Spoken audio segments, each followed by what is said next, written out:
So, a little bit of background.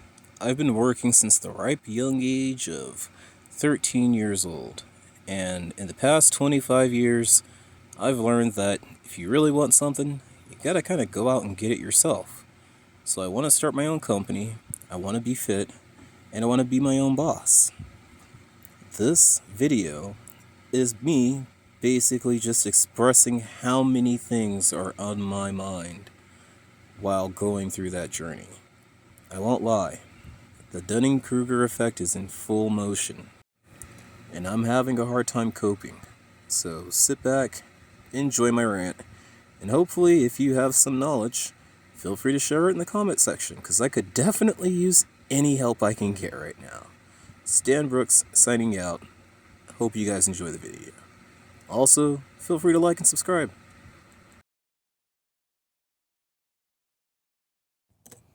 Okay, so I'm stealing this opportunity just to document how I feel right now. And I'm not gonna lie to you guys, it's just like, Jesus Christ. Like, I almost feel like I'm jumping off a cliff. I'm gonna be completely honest with you guys. Okay, it could be a little bit tighter, and that could be up a little bit more. Oh god. Okay, so the OCD's real with this one. But I am sitting down and just like losing myself in thoughts and ideas, and I'm not quite sure how to put those ideas together. Like right now, I'm not gonna lie to you guys, I feel like there's so much going on that I'm overwhelmed, and I want to take the time to decompress and think things through, and I feel like I could come back at it a lot better, but it's like, So I do have a definitive plan, okay? The plan is literally fundraise membership drive by you doing a membership drive, and by doing freelance work, okay? Literally going door to door. And I'm at a point now to where I kind of am realizing that I see why people say you never say no to the customer, because you're saying no to an opportunity. And I feel like being an opportunist is so out of character for me that just blowing up, this idea just keeps blowing up bigger and bigger and bigger. And the thing I have to sell is me. And it's not hard to sell me once people know me, okay? But getting people who don't know you, who can pull out their phone and get the gist of who you are, is only a recent technology. Between COVID and the whole freaking the internet freaking post 2007 2008 has just like gone down this it's gone on this wild journey, this wild transformation. And it's just like, I've always paid attention to things that I felt like would allow me to survive better in the real world, away from gaming and video games and anime and all the stuff that I that I used to prefer to consume. Now, at my age and looking back at my upbringing, I've come full circle to enjoying things like the natural world, Animal Planet, being away from houses, man-made structures. Those things bring a quiet to me that is almost hypnotizing, if I'm completely honest. I can just space out and look at this field over here and just start thinking about things rather than acting. And that's where the problem's starting. I'm thinking rather than acting because I know that I haven't answered questions that I haven't even asked myself yet. Primarily was how does BYOB work? And I know I'm jumping subjects, I'm just jumping over to my company, but that's all I can think about right now. How does it work? That is literally on my Google Doc right now and incomplete. That is unacceptable. By my own standards, that is unacceptable. Um, how to properly document the transaction after it happens and how to write a quote before it happens, like if the customer wants that. Not even the customer, these aren't customers, these are members. Okay, that's the other thing. I gotta constantly remind myself that my company's not you give us a call and we just come out and fix your brakes for really cheap. No, you gotta be a member. There's a reason for that. We want you to want to we want you to be part of membership so we can operate without a shop. You get what I'm saying? Because a customer that's just looking for a shop will just go to a shop. A member's gonna go to a shop that he's at a member at because he's gonna know those people. He's gonna have a different relationship with a membership versus a transaction, a transactional purchase, which is the whole point of membership. Membership not only shores up that your customers are going to go to you for their repairs, it gives you a strict adherence to quality control. When you run a membership club, if you're damaging the club, you get kicked out of the freaking club, don't you? So if you're a consumer and you're like, what's the word I'm looking for? Generally, I don't see how a member could really do anything out of line outside of be abusive to the person who's working on their vehicle. That's like the only thing I can really think of, like verbally abusive or something like that. Unwanted, like just normal, everyday stuff that happens to everyday people. Um, as far as my guys, the people I hire after me, they need to be paying attention to everything because this is our reputation, okay? If people don't join your membership and feel empowered, they're not going to join. I wouldn't join. You get what I'm saying? So, memberships, if you want people to be members, you got to kind of have your ducks in a row. And I feel like not all of my ducks are in a row. I feel like there's a big gaping hole. I'm thinking of everything I can, but I feel like there's a big gaping hole that I'm missing somewhere, and I don't know where it is. I have no clue. Working on the cars is the easy part. I have no problem with the actual working on the cars. I've never been so tormented in my life. Working on the cars is what I can't wait to get to because that's the easy part. I know how to do that part. I know that part so well to where I'm kind of not even thinking about it, okay? Because like I know what I need. The system, the way this works out, they pay me via Cash App, right? Then I basically should get a call shortly after, like you're supposed to send the cash, then you call and tell us what's going on. Hey, my brakes are squeaking. I know I need them changed. Can you show up within an hour? Yes, that's what the answer is always going to be because I'm going to be out handing out cards and basically double ending this. This is, like, you got to play all positions right now, all right? So I'm going to be handing out cards, doing the fundraiser, and possibly doing fundraiser work. But as soon as, like, and people have to know, as soon as a member pays, I got to drop what I'm doing and I got to go do breaks real quick. Like, that's all there is to it. The tools are all in the van, so you guys can see that. The whole that's not even supposed to be tools right now. That is not properly organized, which is why I'm out here to organize this because this is also. I didn't just decide to van life so I could save and buy land. it's supposed to be a way to keep my since I'm single, since I have no kids, okay? Even if I wasn't single, I'd prefer to be with someone who could do this with me so we can combine our resources.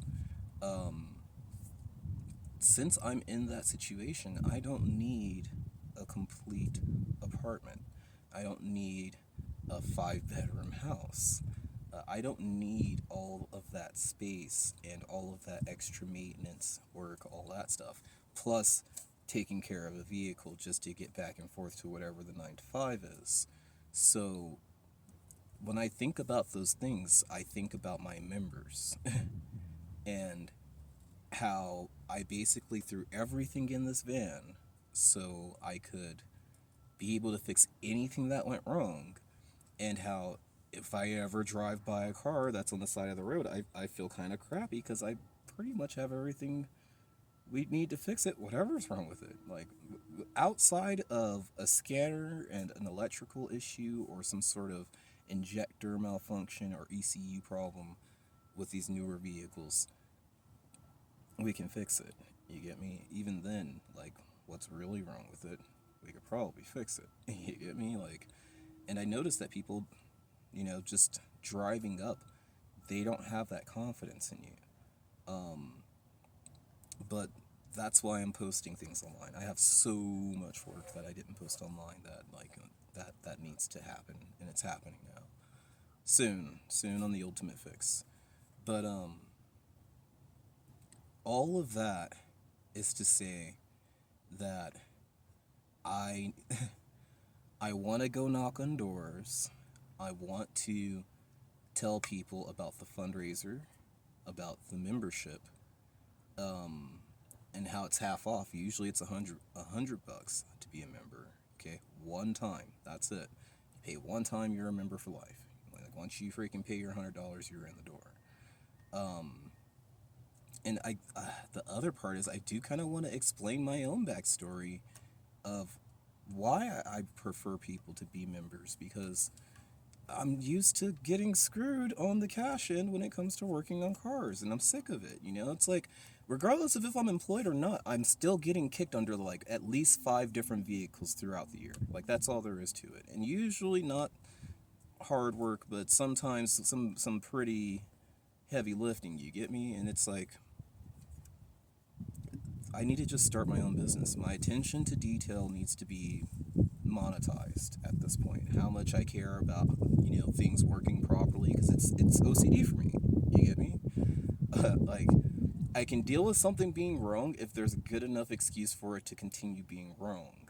Okay, aka filming a YouTube video for it, educating the public with it.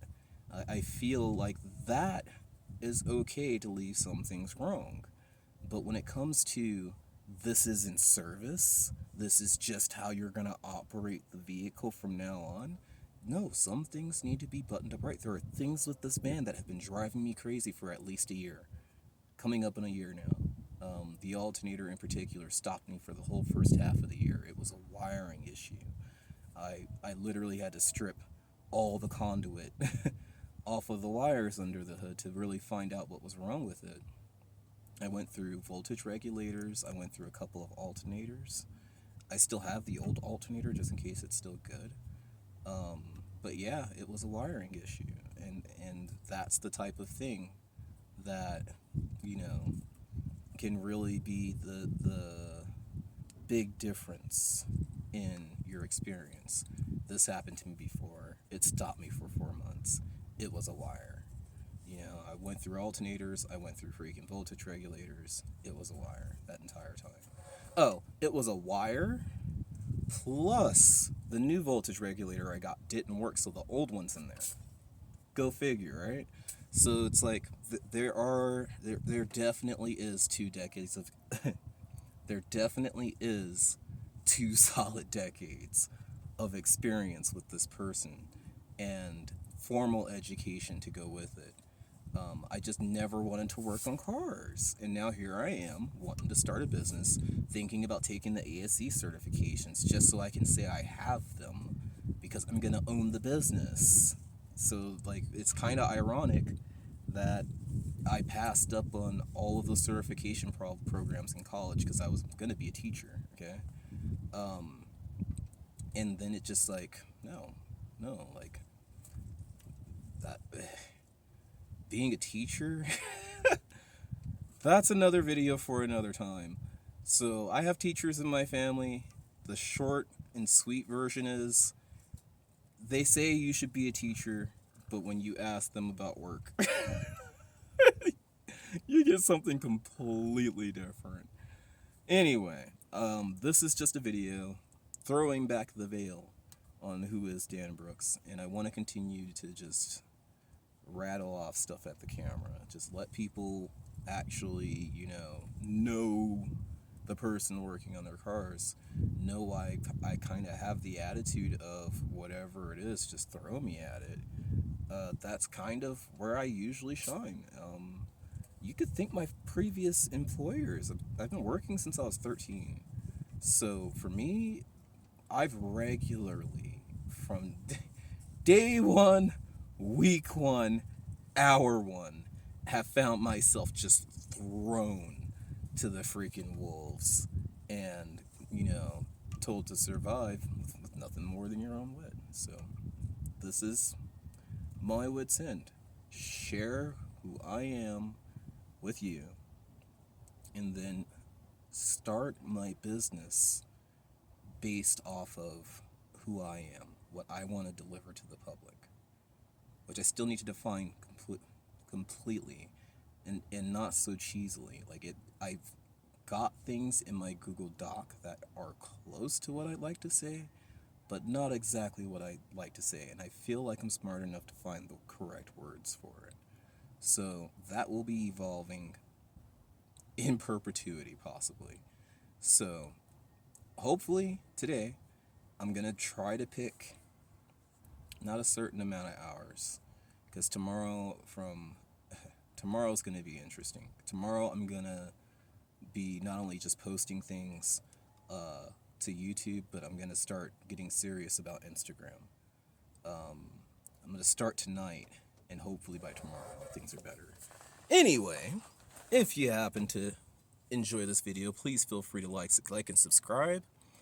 If you'd like to donate to the BYOB fundraiser, there will be a link to my Cash App in the description. If you want to be a BYOB member, there will also be a link in the description. What else is there? If you need my services, there will also be a link in the description. I'm not sure how to use Instagram yet. I know how to use Snapchat, kind of, for the most part. Don't really understand everything there. I'm kind of old school. I almost would rather you just call me or text me and just say, hey Dan, I need you to work in my car. Hey Dan, I need you to freaking help me get this truck started that's been in my backyard for 15 years, And if you're okay with it, I want to share that with my Instagram and Facebook. Not Facebook. Instagram. I gotta start Facebooking. I hate Facebook so much. Instagram and YouTube audiences, because the one thing I decided before I started on this journey is that I don't want to go alone. I don't want to. Damn, I felt like freaking Captain James. I don't want to go alone. Captain James T. Kirk right there. I don't want to go alone. I don't want to freaking have this experience by myself. And I feel like the only way to really break that down is to make yourself vulnerable. Just speak to people. You don't need music. You don't need cute cuts or anything like that. Just speak to people. And those who are willing to listen will listen. And those who have better things to do will go do those things. Anyway, Dan Brooks. Hope you guys enjoyed this video. Feel free to like and subscribe. Deuces.